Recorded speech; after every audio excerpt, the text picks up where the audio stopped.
Brand Risk 13 was a fucking movie. Last night was actually my first chance to get to watch one of Adin Ross's events full and live. And I gotta tell you, boy, I was fucking satisfied. No, all jokes aside though, this shit was pretty fucking lit, bro. I mean, not only was this shit hilariously entertaining, but it was also a very good fight card with some pretty good ass boxing matches. In this video, I'm only going to be going over 5 out of the 11 boxing matches that happened that night. These were the fights that I personally thought were the most anticipated and just the most entertaining to watch overall. And because I am such a gentleman, I wanted to start with the ladies first. Christina Santana versus Janiyah Berry. Now, I gotta be honest with you boys here. Before watching this fight, I kinda was biased towards Christina. You know, I didn't know too much about both of them, but I knew Christina had already had some fights under her belt. 4-0 at Brand Risk. And Janiyah was like, what? Julian Newman's girlfriend, nigga? But shit, nigga, I couldn't have been more wrong about this woman. I mean, shit. This bitch can box, nigga. I mean, she was really in that ring throwing hands like a nigga. I think she even had Selena thinking she was a lesbian, nigga. Getting through. Is the other girl lesbian? Why? No, she take dick. She got a boyfriend.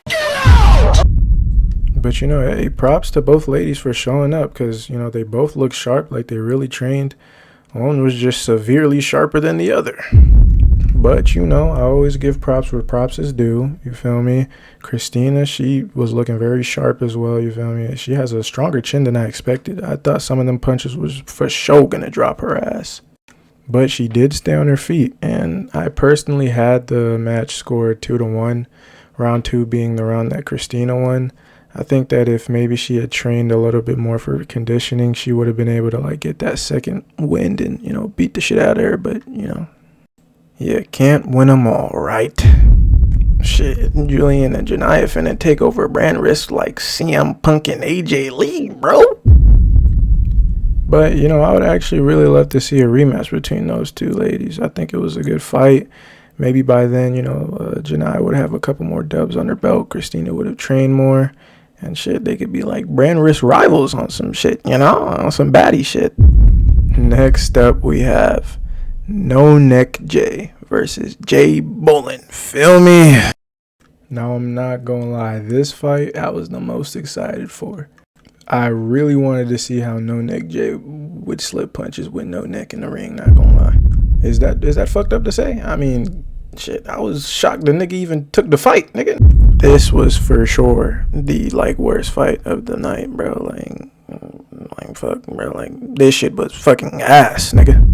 Both boxers were completely gassed after like a couple seconds of the first round.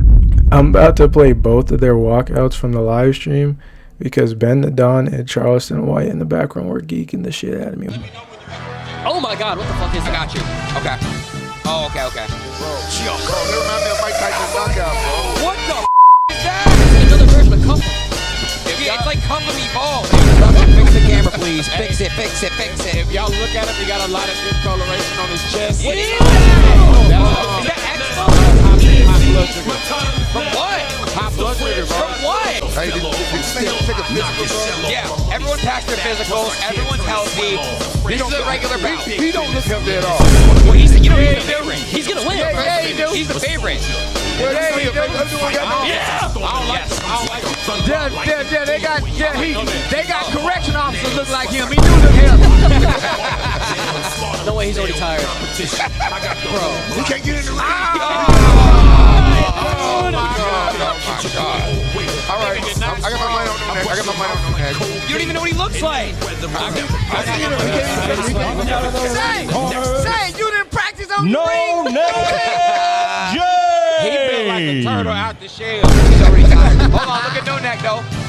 Oh my God. Yeah, No Neck. If y'all look at him, one of his shoulders are uneven. One is a slope and one's a shoulder. So he's got scoliosis. So look, one's a slope and Say one's that. a shoulder. So wait, Ben, he literally cannot turn That's his head. how Humpty Dumpty built. No, he can't turn. No, nigga, that's how Humpty Dumpty before he fell off the wall was built. And it's dark as fuck where his neck's supposed to be at. Yeah, I'll tell you, I wouldn't let my baby fight that nigga. Why? If that was my son, get my baby out that ring with that nigga.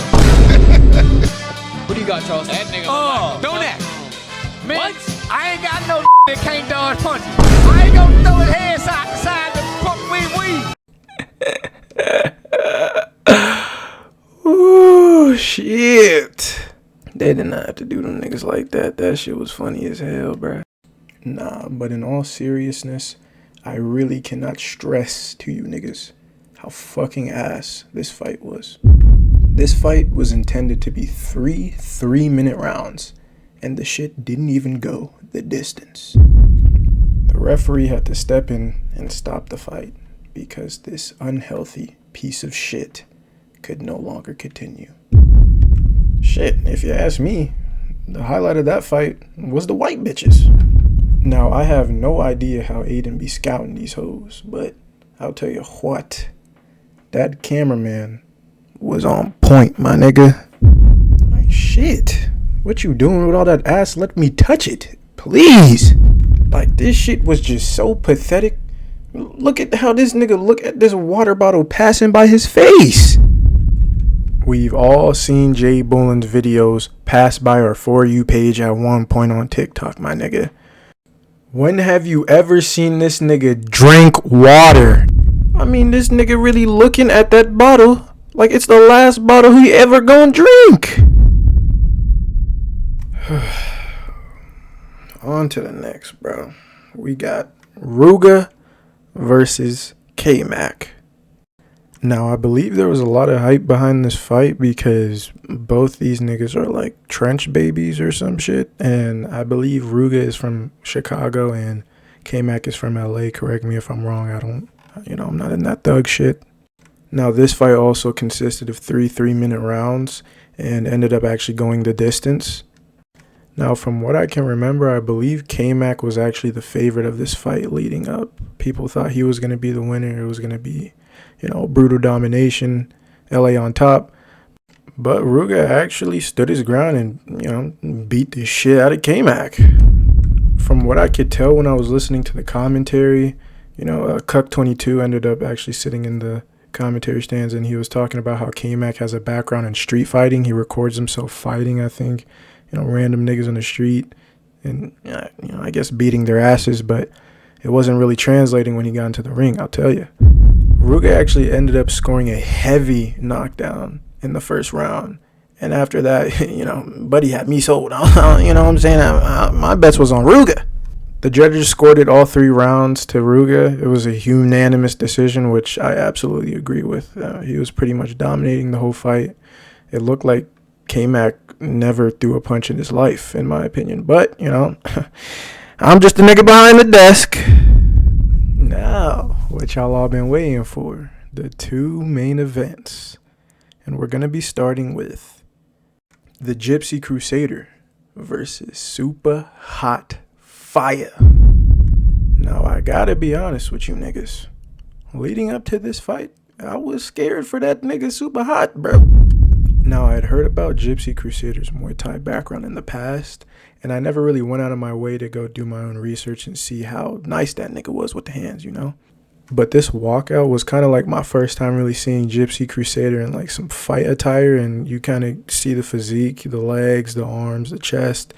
I'm not gonna lie, my nigga was looking big, bro. Like, that is a very stocky white boy. Like, and Super Hot Fire didn't look very fit. I never seen him fight before. I heard he was coming off of a loss, but I never really seen him fight before. So I was a little concerned, I won't lie. But in round 1, all my concerns went away because this nigga Gypsy Crusader immediately pulls out the Muay Thai stance, nigga. And, forgive me if I'm being ignorant. At the end of the day, I am not a boxer. Never will claim to be. But it is in my experience that I feel it is okay to say when MMA fighters or kickboxers, Muay Thai fighters try to bring their style into boxing, it never fucking works. And I won't lie, for a second there, Gypsy Crusader, he was landing some good shots. Honestly, I thought the commentary was pretty biased. I would say that Gypsy won round 1. He was definitely landing a lot more. Maybe you could say Super Hot was landing some significant shots. You know, he had a lot, not a lot, but a couple overhand rights that he landed on Gypsy. But overall, I would say Gypsy definitely outlanded Super Hot in round 1.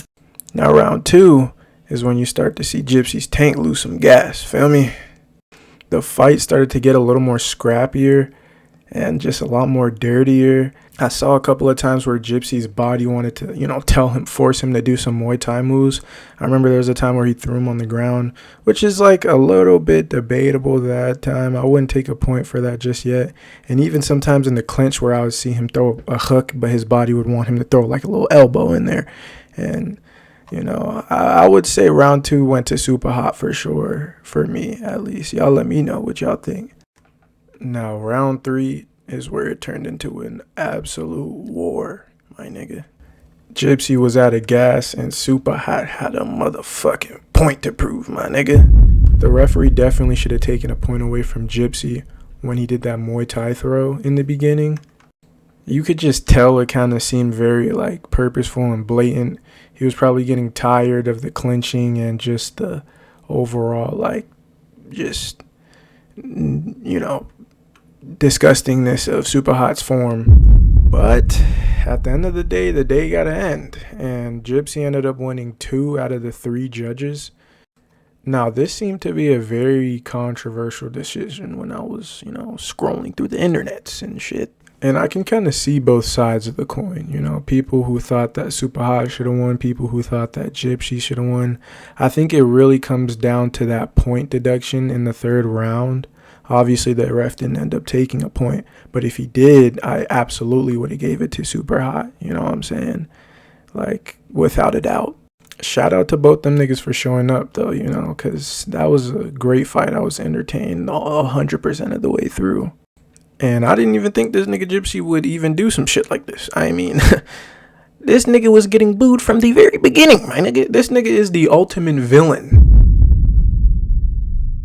And last but certainly not least, my favorite fight of the night.